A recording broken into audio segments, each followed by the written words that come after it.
তুমি যে আমার আজকের এপিসোডে দেখতে পাওয়া যায় যে আর্য এবং অপর্ণা তারা নিজেদের মতো করে সময়টাকে কাটাতে থাকে এবং তারপরে যখন গাড়িতে উঠতে হয় হঠাৎ করে অপর্ণা স্লিপ কেটে পড়ে যেতে যায়, তখন আর্য কিন্তু অপর্ণাকে ধরে নেয়।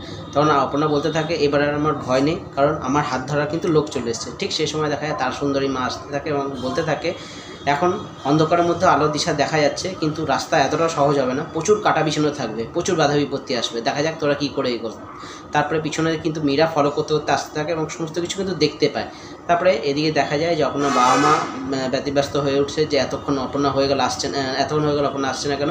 তখন মা বলে অপর্ণার জন্য একটু চাউমিন বানাবো, যা চাউমিনটাকে নিয়ে আসি। ঠিক সেই সময় দেখতে পাওয়া যায় যে রুম্পাকে অপর্ণার মা দেখে নেয় এবং অপর্ণার মা রুম্পাকে ধরার জন্য কিন্তু পিছনে পিছনে ছুটতে থাকে। অপর্ণার বাবা চলে আসে এবং অপর্ণার বাবা রুম্পাকে দেখে ভাবতে থাকে রুম্পা যদি এখানে থাকে তাহলে অপর্ণা কোথায়। এদিকে সেই সময় আর্যর গাড়িটা চলে আসে এবং আর্য এবং অপর্ণা কিন্তু নিজের অপর্ণার মা বাবাকে দেখে নেয় এবং তারপরে তারা লুকাতে থাকে। তারপরে হঠাৎ করে দেখা যায় যে সেখানে রূপা চলে আসে এবং রূপা অপর্ণাকে বলে তাঁতি করে নেবে এবং আর্যকে বলে তুমি এখান থেকে তাঁতি করে বেরিয়ে যাও। এদিকে দেখা যায় যে মীরা বাড়িতে ফিরে আসে এবং সেইখানে কিন্তু আর্যর ছবিটা নিয়ে বলতে থাকে তুমি এটা কী করলে আর্য, আমি কিন্তু তোমাদেরকে ছেড়ে দেবো না, এইভাবে আমার সব কিছু শেষ হইতে দেবো না। তারপরে এপিসোডটা শেষ হয়ে যায়। দেখা যাক নেক্সট এপিসোডে কী হয়।